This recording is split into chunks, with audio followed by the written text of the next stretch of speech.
Okay, so are you ready to dive into something kind of shocking? Always up for a challenge. What do you have for us? Well, today we're talking about electrotherapy. Ah, using electricity to heal. Definitely not something you want to try at home without, actually knowing what you're doing. Right, definitely don't want to get zapped with the wrong voltage. But seriously, this stuff is really interesting. We're talking about harnessing the power of electricity to treat pain, maybe even boost our brain power. It sounds like something straight out of a sci-fi movie. Well, it might sound futuristic, but the idea of using electricity for healing has actually been around for centuries. Wait, really?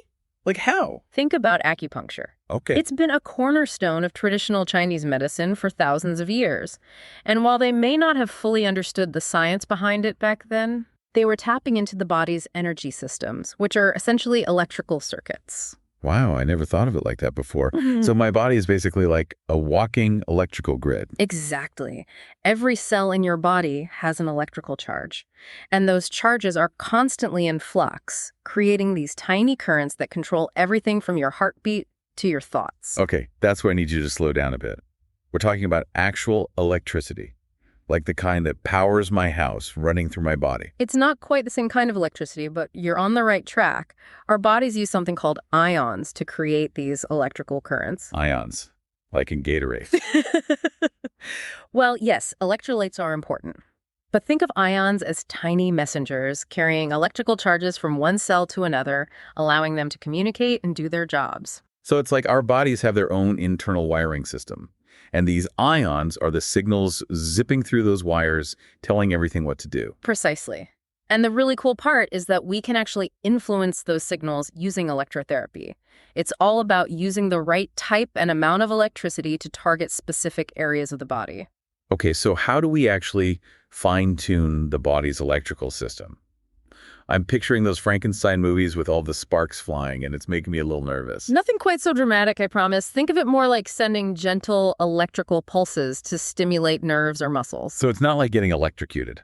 Definitely not. The amount of electricity used in electrotherapy is very controlled and safe. It's more about gently nudging those electrical signals in the right direction. Okay, that makes me feel a lot better. So what are some of the ways we're using this technology today? Oh, the applications are incredibly diverse. One area where it's already making a big difference is pain management. I've actually tried those 10NS units before for my lower back pain. They look like little gadgets, but I swear, sometimes they work like magic. They really can be effective for certain types of pain. Yeah, so how do they actually work? Is it really just electricity blocking out the pain signals? You're pretty much spot on. One theory is that the electrical pulses from a 10NS unit interfere with those pain signals traveling to your brain. It's like they're creating a traffic jam in your nervous system, preventing those pain messages from getting through. Wow, so it's like hitting the mute button on your pain. I like it. That's a great way to put it. And for some people, that's all they need to find relief. So 10NS is great for everyday aches and pains. But what about more serious pain conditions, like nerve pain or chronic pain after an injury? Can electrotherapy help with that? Absolutely. For more complex or chronic pain, there are things like spinal cord stimulation or implanted nerve stimulators. Okay, those sound a bit more intense. They are more invasive for sure, but the potential benefits can be life-changing for people dealing with severe chronic pain. So it's like having a little internal device that's constantly working to manage your pain. That's the idea. And for some people, it means they can reduce or even eliminate their reliance on pain medication, which can have its own set of side effects. Wow, that's incredible. So we've gone from zapping away muscle soreness to potentially treating chronic pain with these little implanted devices. What else can this electrotherapy magic do? Well, if you think pain management is impressive, hold on to your hat because we're about to get into some really exciting territory: muscle stimulation. Muscle stimulation. So like those things you see at the gym that make your muscles twitch. I've always been too scared to try those. It's not quite as scary as it looks. But you're right, muscle stimulation is another area where electrotherapy is showing incredible promise. Think about athletes using NMES, which stands for neuromuscular electrical stimulation. NMES, got it. And what does that do exactly? It essentially helps athletes recover faster, build strength, and even improve endurance by delivering electrical pulses to their muscles. So it's like a supercharged workout for your muscles. Sign me up. But seriously, is that something only athletes can benefit from? Or can everyday folks like me use it too? It's definitely not just for elite athletes. NMES can be really helpful in physical therapy, for example, to help people regain muscle function after an injury or surgery. So if I'm recovering from a sprained ankle, for example, NMES could help those muscles get back in shape faster. Exactly. It can be a really effective tool for rehabilitation. Wow. Okay, so we've covered pain management and muscle recovery. What other applications are out there for electrotherapy? Well, are you ready for this? What if I told you we could use electricity to potentially treat brain disorders? The brain. Okay, now you're really piquing my curiosity. How does that even work? It's all about those electrical signals we were talking about earlier. Right, those ions zipping around my brain. Exactly. Our brains are incredibly complex electrical systems. And by using targeted electrical or magnetic stimulation, we can actually influence brain activity in specific regions. So you're saying we can use electricity to kind of like rewire the brain? In a way, yes. That sounds kind of scary. I understand why you'd think that, but it's actually a lot more gentle than it sounds. Okay. One technique called TMS, or transcranial magnetic stimulation, has shown a lot of promise for treating conditions like depression and anxiety. TMS, okay. It involves using magnetic pulses to stimulate nerve cells in the brain, and it's been incredibly effective for some people who haven't found relief with traditional treatments like medication. Wow, that's really interesting. So it's like giving your brain a little electrical tune-up? Is that safe? It's very safe when administered by a qualified professional. Oh. And the results can be pretty remarkable. So we've gone from managing pain and muscle recovery to potentially treating brain disorders. We're just scratching the surface of what's possible. It's incredible to think that we might be able to treat things like depression and anxiety with electricity. It's a really exciting field, and the research is constantly evolving. There's also TDCS. PDCS, what's that stand for? Transcranial direct current stimulation. Okay, and that's different from TMSL. TDCS uses a very low electrical current, while TMS uses magnetic pulses. Okay, and is one safer than the other? Both are considered safe when used appropriately, but they have different mechanisms of action and are used for different purposes. I see. TDCS has shown promise for enhancing cognitive functions like memory and attention. Wait, really? So you're saying you could make me smarter with a little bit of electricity? I wouldn't say smarter necessarily, but there is evidence that TDCS can enhance certain cognitive abilities in some people. Okay, so maybe I won't be winning any Nobel Prizes anytime soon, but this TDCS thing sounds pretty intriguing. It's definitely an area of ongoing research, and we're learning more all the time about the potential benefits and applications of this technology. This is all so fascinating. It seems like every time we turn around, there's some new potential benefit of electrotherapy. It's a rapidly evolving field. So where do we go from here? What's the next frontier in the world of electrotherapy? Well, imagine a world where we could monitor and modulate your body's electrical activity in real time using tiny implanted devices. Implanted devices, like some kind of futuristic microchip. Exactly. These devices could constantly monitor things like your heart rate, brain activity, and other vital signs, and even deliver targeted electrical stimulation as needed. So you're saying I could have a little device in my body that's like a personal electrician, making sure everything is running smoothly. That's a great way to put it.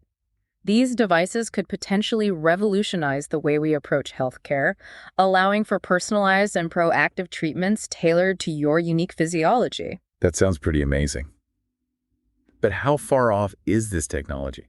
Is this something I can expect to see in my lifetime? Some of these technologies are already in development, while others are still in the realm of science fiction. Yeah. But the pace of innovation in this field is incredible, so I'm confident that we'll see some truly remarkable advancements in the years to come. This has been an eye-opening conversation. I'm glad you're finding it interesting. I have to say, when we started talking about electrotherapy, I was a little apprehensive, but you've really opened my mind to the possibilities. I think it's important to approach any new technology with a healthy dose of skepticism, but also with a sense of curiosity and open-mindedness. Well said. Now, with all this talk about electricity and biocircuitry, I can't help but wonder, is there a connection between what we eat and how well these electrotherapy treatments work? After all, our bodies need the right fuel to function properly, right? So before we were talking about food, and I'm really curious about this, is there actually a connection there between what we eat and how well this electrotherapy stuff works? It's a great question, and you're onto something. Remember those ions, the little charged particles that are basically the messengers of our electrical system? Yeah, you said they're like the signals zipping through our internal wiring? Right. Well, the food we eat plays a huge role in making sure we have the right balance of those ions to keep those signals firing properly. Okay, so how does food tie into all of this? Well, those ions. They're also known as electrolytes when we talk about them in the context of nutrition. Things like sodium, potassium, magnesium, these are all crucial for maintaining that electrical balance within our bodies. Electrolytes. Okay, so like what they tell marathon runners to load up on. So is that what you're saying?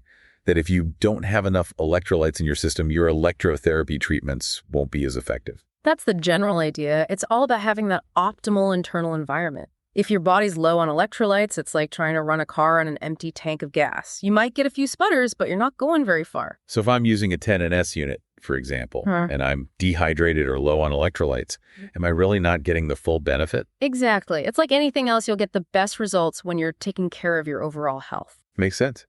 So what should people be eating? Should we just be chugging electrolyte drinks all day long? There are tastier ways to get those electrolytes. Leafy green vegetables, avocados, bananas, these are all excellent sources.